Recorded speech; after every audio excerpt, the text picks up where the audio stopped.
It is 12 noon. Welcome back in. This is Three Man Front live at Social Taco. It's a Tuesday staple.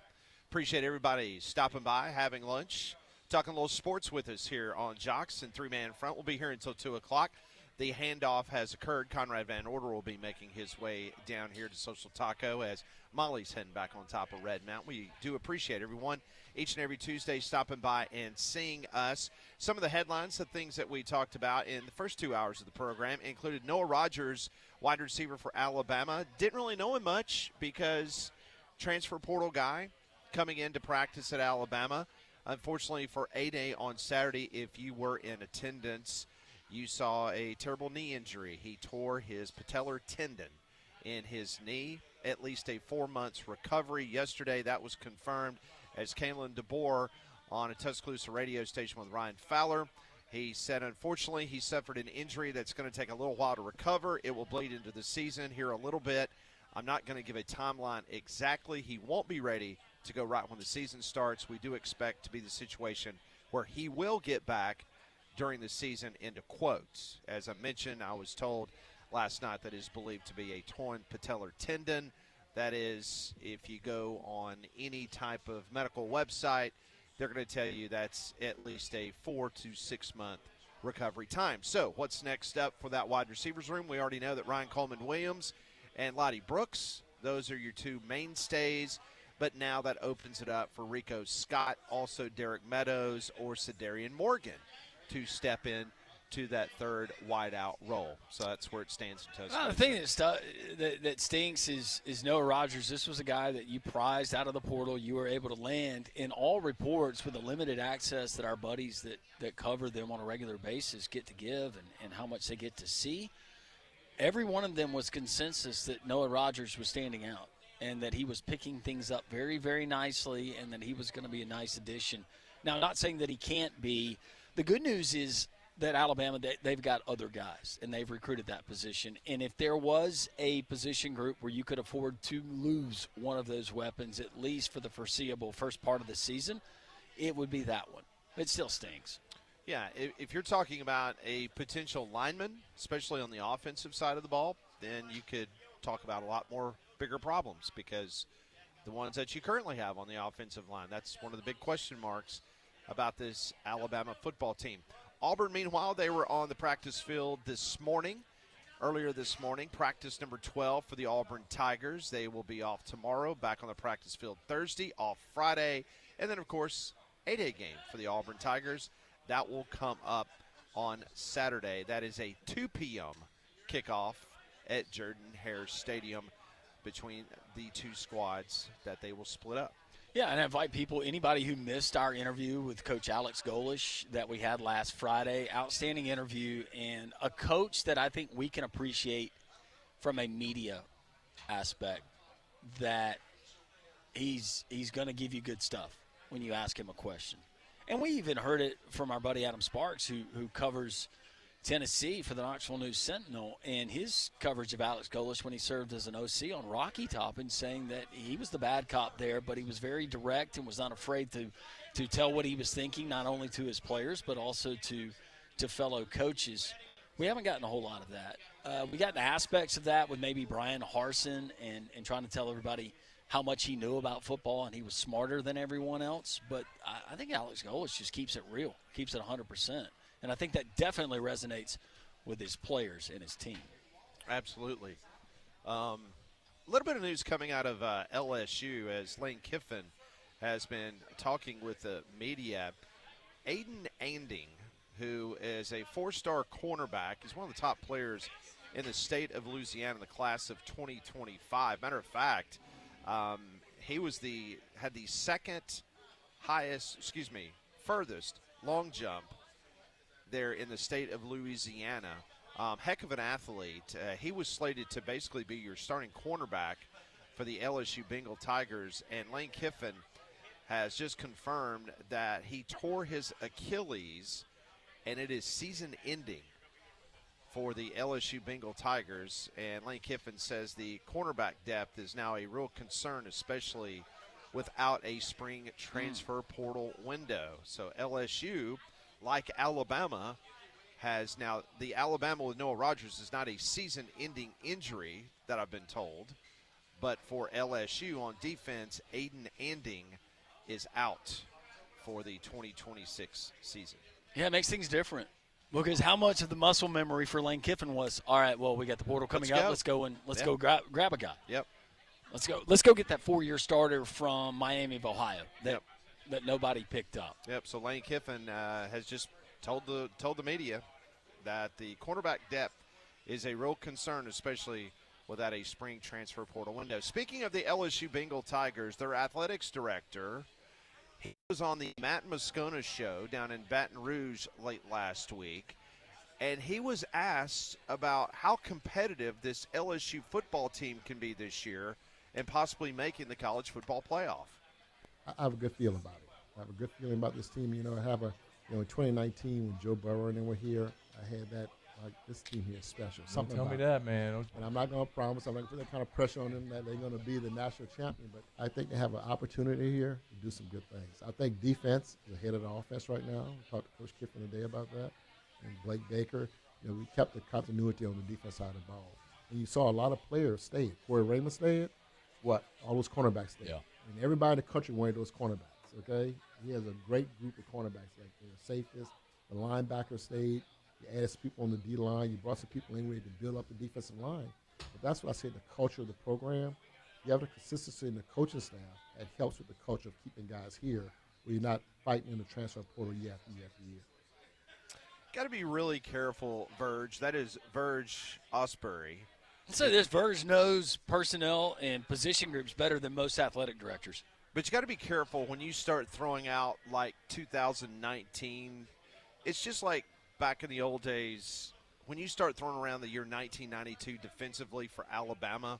Like, you got to be very careful when you start comparing and contrasting and bringing up those historic years, because I'm not saying that Sam Leavitt can't have an incredible year and that LSU might not make the college football playoff, but my goodness gracious, the kind of numbers that you saw Joe Burrow and that wideout crew that they had at LSU in 2019, I don't see that. How many of those special seasons have ever been predicted?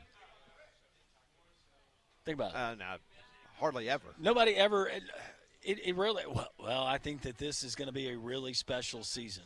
Well, special seasons are special because a lot of times you don't ever see them coming. Yeah, that's why they're 2019 LSU, nobody knew that they were going to put up insane video game-like numbers on the offensive side of the ball. No, especially what happened at the in 2018. Yeah, with not that they were hammered dog, but they weren't that offense. And think about the household names that we got, from Edwards-Helaire to just from Chase. Who was the tight end? You had not Moss. Who was the tight end at that time? Goodness, it's escaping me. They were loaded on that side of the ball.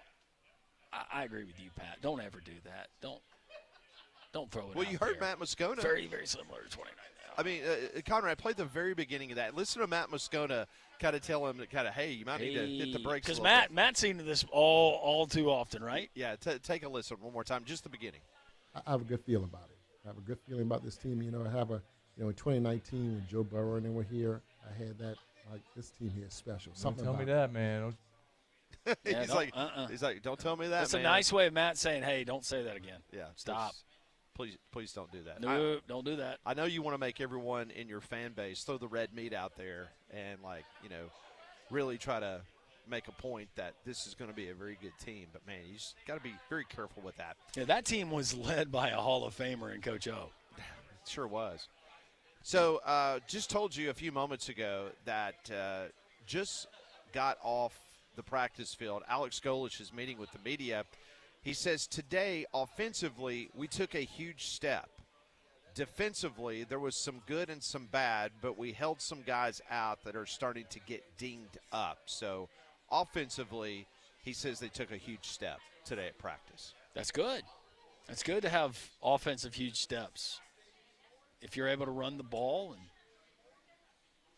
do that, because it was the defense that was ahead of things. So you would like to get at this point maybe a little bit of back and forth. I don't know how much that means, is how much of that was predicated on holding those guys out on the other side of the ball, but think that's probably good news for Alex Golesh. Yep. That progression. How many quarterbacks do we get to see this weekend? Because I know that they're developing guys behind Byron Brown, but let's just say, and heaven forbid, but he's had injuries in the past, and you're playing that position and the style of play, you're prone to injury. If he gets injured, where does Alex Golesh go? Is it Tia as his backup? Is it a kid from South Florida? Yeah, I think it's Tia, don't you? I would think so. That's the way it's looking right now. But, if you were to have a horrible, devastating injury, that could certainly dictate a lot of things because, look, if you're looking at positives besides DJ Durkin and that side of the ball, what they got coming back, it's the continuity on the offensive side of the ball. And the guy that you have that has taken a ton of snaps against meaningful competition in Byron Brown, but after that, what are you going to lean on? Yeah. Who are you going to lean on? More Golesh, as some of this information is now becoming available to us. He was asked about the wide receivers who stood out during the scrimmage today. Golesh mentioned true freshman Brian Williams Jr., who stood out at today's scrimmage. So this is their second scrimmage. Remember, they had the nighttime scrimmage at Jordan-Hare. That was the first one. Today was the second scrimmage, and then they'll have the third and final one coming up this weekend for A-Day. So we'll continue throughout the program to give you some more of Alex Golesh on what he is saying about this football team after today's scrimmage. Brian Williams Jr., not a name that just immediately came to mind because it all kind of runs together with out of high school, but 6'4". Yeah, looks like he's like a good athlete. I don't know, Brian Williams Jr., is that a name that you recognized? I have not, no. But apparently he did enough today in the scrimmage where you got your head football coach talking about you, so that is a good thing. Prior to Auburn, he's from the state of Florida. He was a 3-star prospect. Wasn't that a guy that Alabama was going at pretty big? Because we made the I feel like I remember that because we made the Ryan and Brian Williams jokes. Yeah, I think you're right, Conrad. Rivals had him number 64 in Florida and the number 81 receiver in America. But 6'4". I feel like I remember Rodney, that being one of those guys that was like, he's kind of under the radar, but he could be really, really good.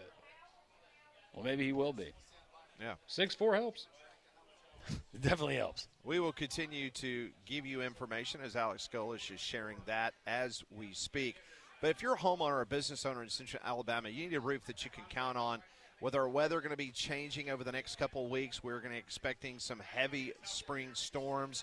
You need to make sure that your shingles are okay and everything on top of your roof is taken care of. Well, that's where Abide Roofing comes in. They offer a free, no-obligation roof inspection. Jody was just in here having lunch a few moments ago. He called Abide Roofing at 205-577-7338, says, hey, I think I might have some issues. He got that free, no-obligation roof inspection. Unfortunately for him, he does have some damage, and he's going to have to get a roof, but that's okay because Abide Roofing, they're your insurance claim masters, just like they help me navigate the muddy waters of dealing with your insurance company. That's what Abide's doing for Jody, and they can do it for you as well. From the first call to the final inspection, Abide Roofing, they're going to put you first. They offer roofing solutions that's going to last. I had a new roof put on a couple years ago. I built my home, but I've never been happier with what I have now got on top of my house because of what Abide did. Get started today, 205-577-7338. That's 205-577-7338. Or for more information, simply go to their website, abideroof.com. Little college basketball transfer portal intel we will give you as we continue live here from Social Taco in Homewood. Our buddy Mike Newton has just shown up. Don is here holding court as always. Don't forget about Social Taco on the weekends. They got the bottomless tapas brunch on Saturdays and Sunday, 10 to 2:30 on Saturday, 10 to 2:30 on Sundays. Social Taco bar for more information. We continue from Social Taco on this Tuesday. It's three-man front. We are Jocks.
Three-man front, Landrum, Pat, soon to be Conrad. Molly headed back to the station, and we got a special guest joining us. Told you we had some college basketball transfer portal news to get to. A little bit coming out of Auburn. Troy transfer forward Thomas Dowd is planning planning a visit to Auburn this weekend. Auburn Sports is reporting a 6'8" forward could give Auburn an experienced front court player who projects as a forward in the Tigers system. Dowd is also strongly considering Tennessee, Texas Tech, and Vanderbilt. It also adds they're still recruiting Creighton forward center transfer Owen Freeman. Says that Freeman and Dowd are both two types of players, but it's possibly the first one ready to commit could claim a spot there with the Tigers. So we keep you updated on all the happenings of college basketball as both Nate Oates and Stephen Pearl still trying to build their roster for next season. Joining us now on site, good friend of the program, Gerald Watkins, Mike Newton, Joe DeLeonard, all those guys at the Friends of Rickwood. We always love to catch up with them because that means that, one, a lot of exciting things are on the docket for Rickwood Field, and Mike Newton joins us here on site from the Friends of Rickwood. Mike, great to see you. Yeah, baseball season's here, right? Absolutely. And first off, I'm not going to say anything bad about your Yankees because they're kind of in a tailspin right now because my Cardinals are 8-8, but they will soon be in the cellar of the National League Central, so I'm not going to say much. I was looking at the standings this morning, and it's almost like what team's not 8-8 or 9-7 or it's only parity, right? Only the Dodgers are kind of. Well, we're 10-7. And who would think? Yeah. Yes. You asked who else? Well, Yankees are 9-7, but anyway, yeah. I mean, look at the Twins, the Pirates. What they're doing, and the Twins, what they did to the Red Sox last night. Now, I think the Pirates will stick around a little bit in the NL Central, but, it's going to be another frustrating summer, but you know what? You got to take the lumps from a very young baseball team like my team is. And what you guys always say, it's not a – It's not. No, that's what Pat said. No, it's not. I am all about the sprint. No, I'm all about the sprint. That's Pat. It is not a sprint. It is a marathon. That's right. Yeah, but sometimes you know your team. And look, 2021, I never expected a World Series championship at the All-Star break and Acuna going down with a season-ending knee injury. That's right. But sometimes you just kind of know. Last year, I knew early on that was not going to be a good season for me and my Braves. You know the old adage, Mike knows it better than anybody.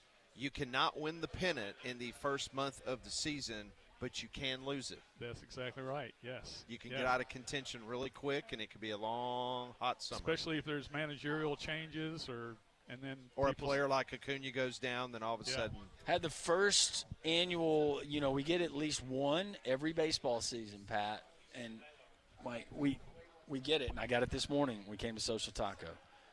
Are the Pittsburgh Pirates for real? Don't we do that every year? First half of the season, typically. True, very true. I get to see a lot of the Pittsburgh Pirates in the National League Central, and I'm here to tell you that will play for a good part of the summer. And they're pretty high on the rookie Connor, the 19-year-old. Yep.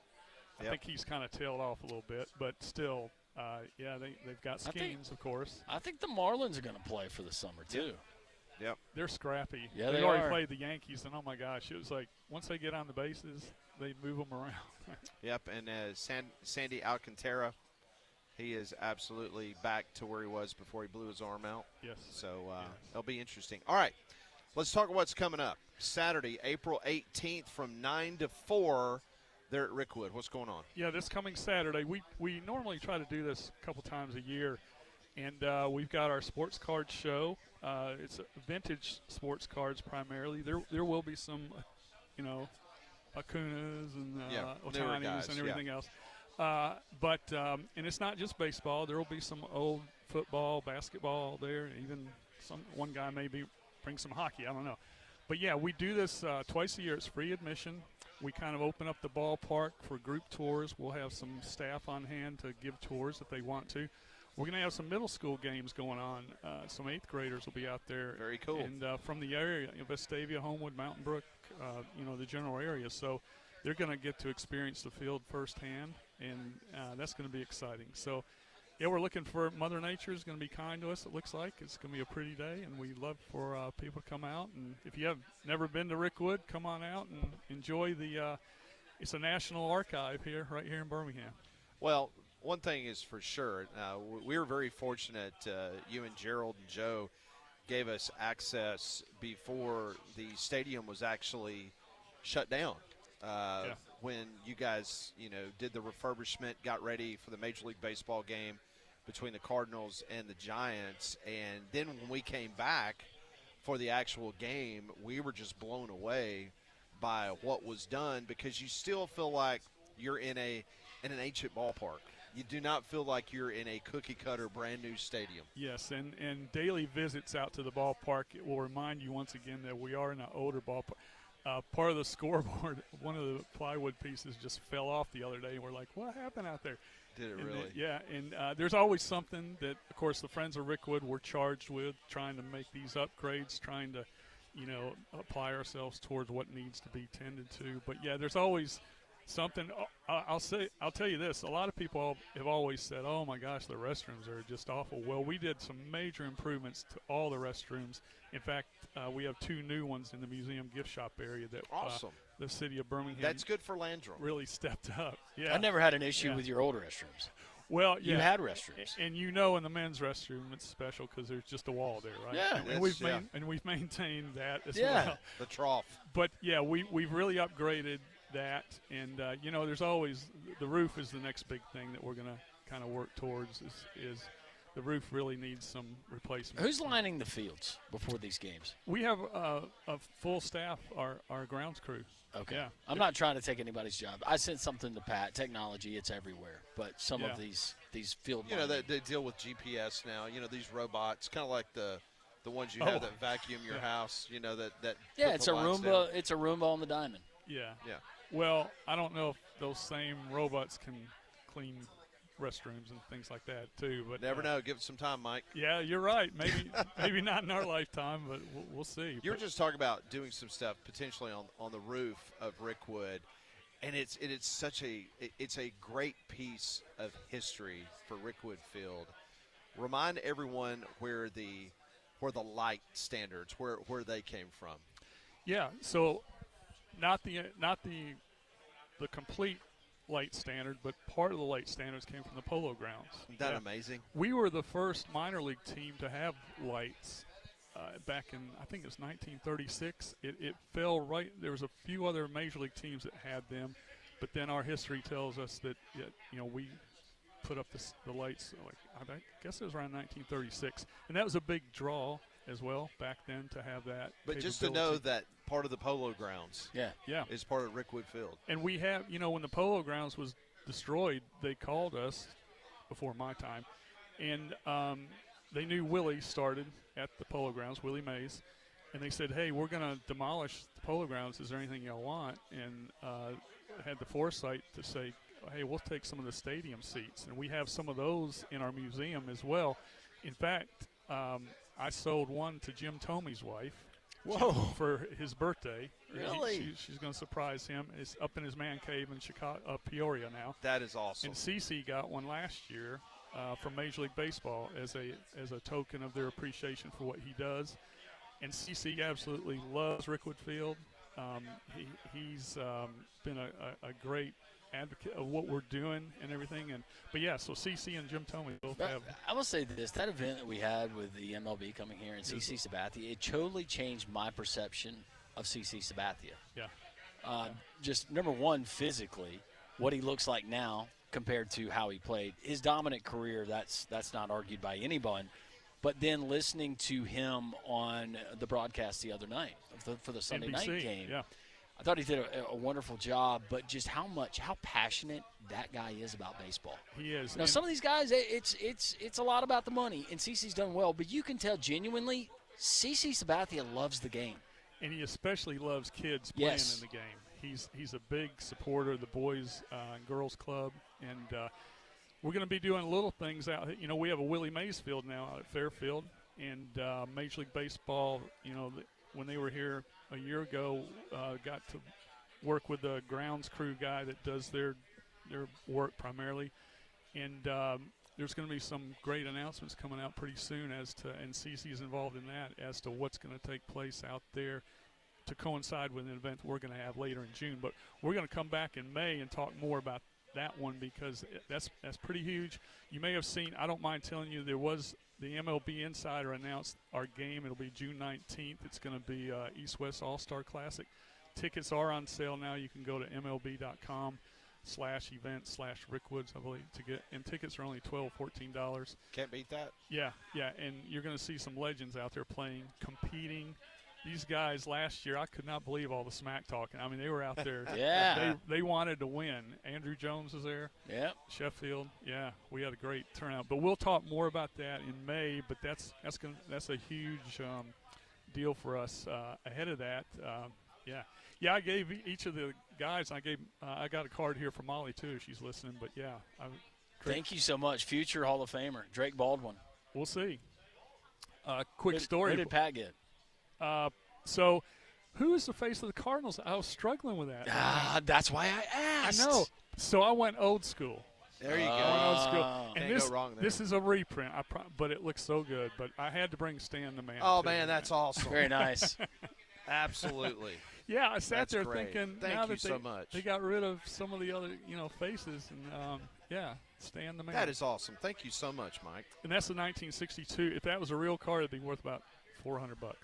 But a quick story about Drake. I was telling you, Desmond Jennings, who's a local, played for the Tampa Bay Rays. He was here in the off season in October, and he called me up and he says, "Hey, Mike, got a couple guys in town. Can you meet?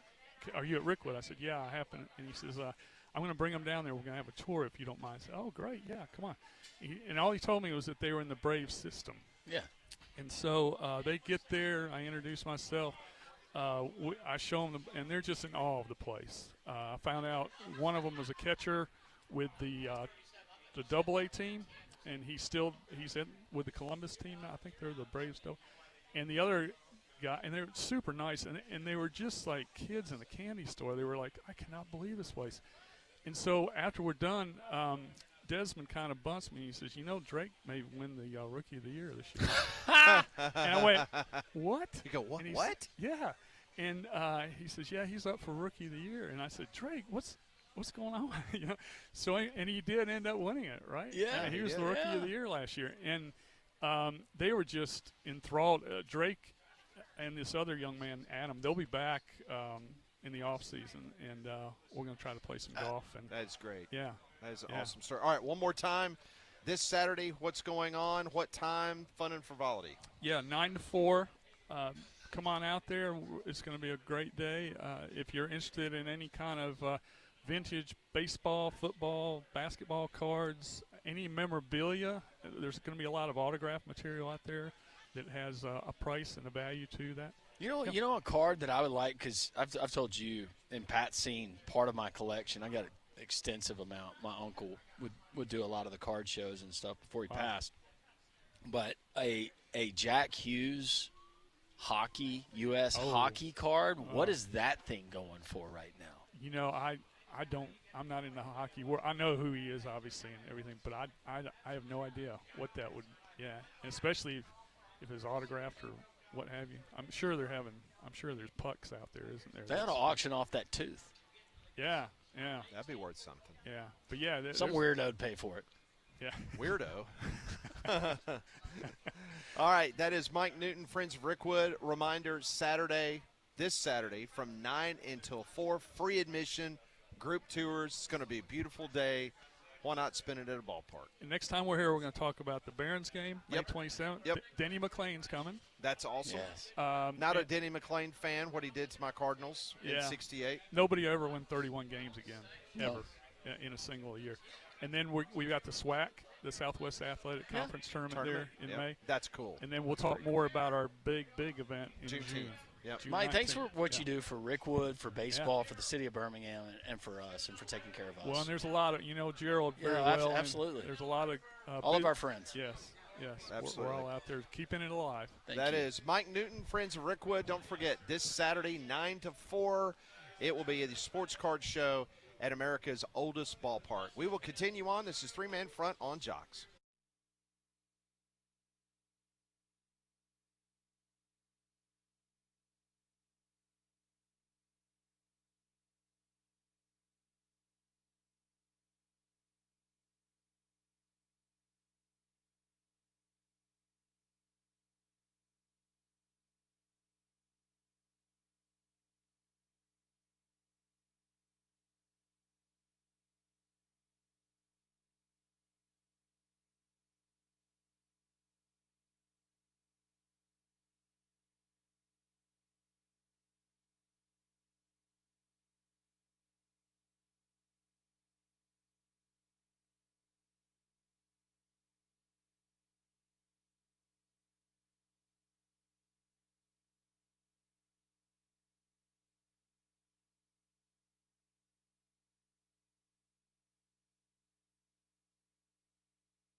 Great conversation with Mike Newton. The friends of Rickwood, do not forget about this Saturday sports card show. They're live on location. Rickwood Field should be an absolutely gorgeous day at Rickwood Field, and also all the group tours and stuff. We have taken our family and friends on those tours with Mike and Joe and Gerald Watkins, and it is something. If you're a baseball or just a history fan. Yeah, it's just surreal. Being in that place, and it's still functional, but it's a functional museum, and thinking about all the greats that played there and historic moments. Yeah, you're right. I was thinking about, is there, places, historic places that we view in different sports, and of course, St. Andrews across the pond, Augusta National here, Rickwood Field, Hinkle Field House, some of these places that we still have, and we're so fortunate to still have them. And do yourself a favor, especially if you live here in Birmingham and you've never been to Rickwood.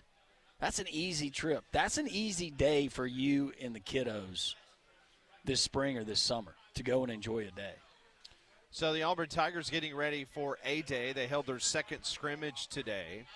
Alex Golesh did announce this morning that it's going to be offense versus defense. That's the format for A-Day on Saturday. He says the offense will get points for touchdowns, field goals, first downs, and explosive plays. And the defense will get points for sacks, tackles for loss, 3 and outs, and turnovers. So it'll be a little bit of a system that you'll need to try to keep up with there on site. Some of the other things that Golesh told the media.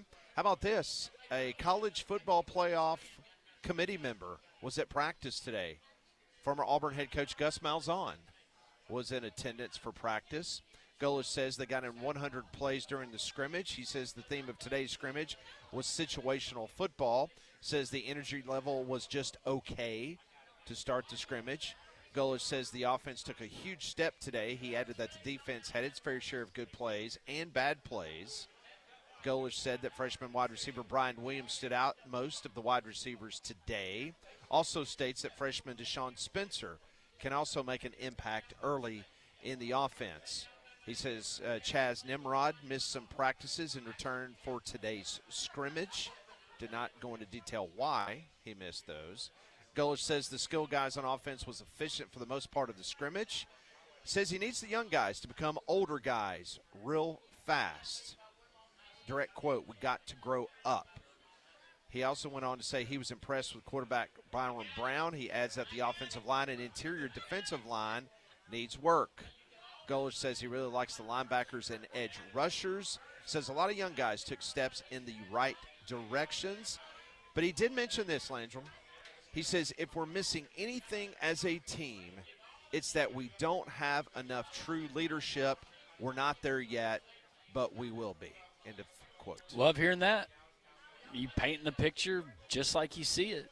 And for him to say the leadership piece, I remember another coach that used to use the media to get his messages out, and that sure is did. directly, squarely pointed at his football team, who knows that he's reading, they're reading, and they're hearing these things about who are my leaders, who are going to be those guys. So if I'm an Auburn fan, I'm very pleased with how things are going for Alex Golesh. And if you missed our interview from Friday, a very honest conversation with Alex Golesh. I mean, he stayed, 17 to 20 minutes with us on the interview, and it was just fantastic radio. Just a real honest look at the Auburn football program. I mean, we asked him about DJ Durkin, about obviously Durkin not getting the job, but then you wanted to keep him around, and talked about that, and just was very, very honest about his assessment. What did he say about half of our stuff? If we played right now, we get the hell beat out of us. We get our asses beat. Yeah. You don't get that from a whole lot of coaches. No. And Auburn fans, you think about Hugh Freeze and Brian Harsin and all the bull that they've been fed. Just think about it. All the bull that they've been fed from those guys. Yeah. Especially Hugh Freeze. Now, Brian Harsin, I think we saw by the roster and the Jimmies and the Joes and who wasn't on that roster that was probably going to be an issue. But especially for Hugh Freeze and trying to say all the right things that he thinks Auburn people want to hear. Well, Alex Golesh, it seems like he's been the opposite and telling like it is. So at least it might not have equal any more wins, but at least Auburn fans, I think you got someone who genuinely cares about what they're doing first and foremost, and that's their top priority. But you get laser focus. So we have our first spring update in the way too early top 25 by ESPN. So Mark Schlabach, he has just posted an update of the spring rankings. And as I'm scrolling down, Ohio State is number 1, followed by Oregon, Georgia, Notre Dame, Texas. That's your top 5, according to Mark Schlabach. Indiana, Miami, Texas Tech, Ole Miss, and Texas A&M. That's your next 5. So that's your top 10, according to Schlabach. Once again, Aggies, Rebels. 8 is the Red Raiders of Texas Tech. Miami Hurricanes 7, Indiana 6, Texas 5, Notre Dame 4, Georgia 3, Oregon 2, Ohio State number 1, according to Mark Schlabach. This is the post-spring rankings. Coming in at number 11, according to Mark Schlabach, LSU. 12, BYU. 13, Oklahoma. 14, Michigan. 15, Penn State. So no Alabama, according to Mark Schlabach, in the top 15. At 16, Alabama. He posted this for the 2026 Outlook. He says Kalen DeBoer teams went 20-8 in his first 2 seasons with the Crimson Tide, which might be fine at other FBS programs, but it isn't good enough at Alabama. The Tide have to become a more physical and disciplined team in 2026. They rank 125th in rushing, and most figure out a way to run the ball. Former NFL assistant Adrian Clem was hired as the new offensive line coach. Keelan Russell, Austin Mack will battle for the quarterback position. There were heavy losses in the front 7 on defense, blah, blah, blah, blah, blah. So he's got them at 16 after spring. And based on what he said, that has nothing to do with Noah Rogers injury, anything like that. That's based on what he saw last year, what's returning, and he pinpointed the running game. And I don't disagree with Schlabach on that. I think we all know the running game's got to get better, or Kalen DeBoer could be looking at a 3+ loss season. It's also interesting because this year we will have 9 conference games in the Southeastern Conference. And so Alabama came in at number 16. After Alabama at 16, there was only one other SEC team in the top 25. Missouri, Florida? Tennessee. At 25. What if we had Adam still on to talk about Tennessee, if he would agree with that? You give him the edge because of defense, but all the question marks at quarterback and the offensive side of the ball, just personnel, not scheme, obviously. Yeah. It's anybody's guess. At least these way too early post-springs, they're easier to do for all of us because we don't have a spring portal. Yes. And these are the guys that we can count on. The text line is open, 205-834-9450. We will get to your text. Phone lines are open as well. Keep you updated. Not only, as Pat was mentioning, some news coming out with the college football, with just college football spring in general, but also the college basketball transfer portal is hot and heavy, still very, very active. We'll keep you updated on both Alabama, Auburn, their efforts, and other notables around the SEC. We're live from Social Taco. It's a Tuesday, surrounded by our friends. Come and join us in the square. Conrad Van Order has arrived to an ovation. I have no idea why they're applauding Conrad. We'll continue on Three Man Front.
12:50, we continue. We're live from the Taco Terrace at Social Taco.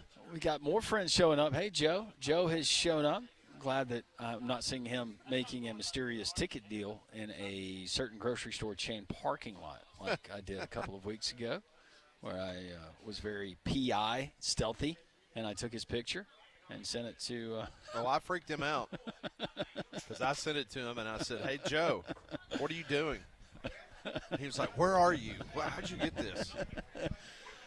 So we got people all over the place. We are Joe. everywhere. You got eyes trained on you everywhere. Yes. How about our friends at Mandu? Well, there's going to be more eyes trained now that the warmer weather is here. You're going to have less clothes. You want to feel good about yourself, and you can do it with our friends at Mandu. They made it easy. It's revolutionary in their approach to fitness. Boutique fitness at its finest, all FDA approved, and it's electrical muscle stimulation fitness. They hook you up to a machine. You're in a special suit. That cable that runs from the machine to your body, it sends electric impulses to various muscle groups. Bottom line, a 15-minute workout at Mandu is the equivalent to 6 hours in the gym. You can't beat that. Your first visit's free. They'll put you through the workout. You decide if Mandu is right for you. I can guarantee you'll get results if you stick with Mandu. Bottom line. MANDUU.com. Check out the website. Tell Paul and the gang in downtown Homewood that Landrum from Jock sent you. So we were telling you earlier, actually Molly was pretty giddy of the fact that Iowa has been slapped by the NCAA Infractions Committee. Kirk Ferentz has just released a statement. He says, I am disappointed by the NCAA's decision today. Throughout the process, our program has been open, honest about my mistake, contacting a potential player in the hours before it was permissible by NCAA rules. I felt it was important to make amends for the issue, which is why I voluntarily served a one-game suspension to the start of the 2023 season. I believe today's decision by the NCAA vacating 4 wins in our 2023 season is overly harsh and inconsistent with the violation. As I tell our team and staff, it is how you respond and move forward that defines you. Our focus is on the 2026 season, and that is how we are moving forward. I agree with him wholeheartedly. I hate the tampering, and tampering sucks. But the fact that you got a school that's sharing a conference, they get caught red-handed getting a competitive advantage by sending in someone to steal signs, signals, all of that. You win a national title. There's not one vacation or even a hint of a vacation of a win, and you're going to pound on Iowa for something that happened in 2023. Give me a break. I agree wholeheartedly. I hate that that's the case. But, I mean, again, technically you did break the rules. But at the same time, anybody in the Big Ten that gets punished for anything, I'm bringing up Michigan in my response every to the time. NCAA. It's a joke. Absolute joke.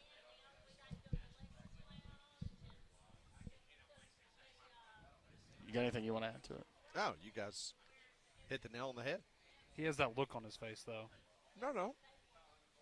There was like a part 2 to the story. Ferenz goes on to add that he's going to coach another 10 years to get those 4 wins back. He needs that money. No, this is the year, Landrum. They're going to make the playoff this year. This is the year. Yeah, Ferenz has been through a lot. Had to fire his son. Yeah. Where'd his son go again? Oh. Is it Maryland? Yeah, I think he was in that Maryland. Yeah, that's a good call by Pat. I think that's right. Yeah. I wonder how O'Brien's doing. I hope he's doing well. We never wished ill upon him. It was a great segment that Molly came up with a couple years ago, and I missed the baby Ferenz update. I do too. He is now the tight ends coach at Fresno State. Nice. At Fresno. But was he not at Maryland? Was he not at Maryland? Yes, he was an offensive analyst in 2024, and now he's been the tight ends coach at Fresno for a year and change. Okay. All right. Well, there you go. Retrospect, the Fresno State tight ends looked like they got better last year. Coming up in a matter of moments, Dimitri Ravanos will join the program. He is our North Carolina bureau chief of 3-Man Front. He is the meat. We will get into all sorts of fun stuff, including Bill Belichick being the manager of the Savannah Bananas. Career change They're in coming Chapel for old Hill. Billy? Possibly so. What's going on with Jordan? I have not seen anything from her. It's been a minute. Maybe she's helping take care of the shop. Spring cleaning. It is. Yeah. There's a lot of dusting. Spring cleaning in P-Town. A lot of dusting. A lot of pledge. A lot of pledge. There's Lemon pledge. A lot of wood that you got to pledge. if you're ever in P-Town, make your way there to the museum with all kinds of ancient artifacts.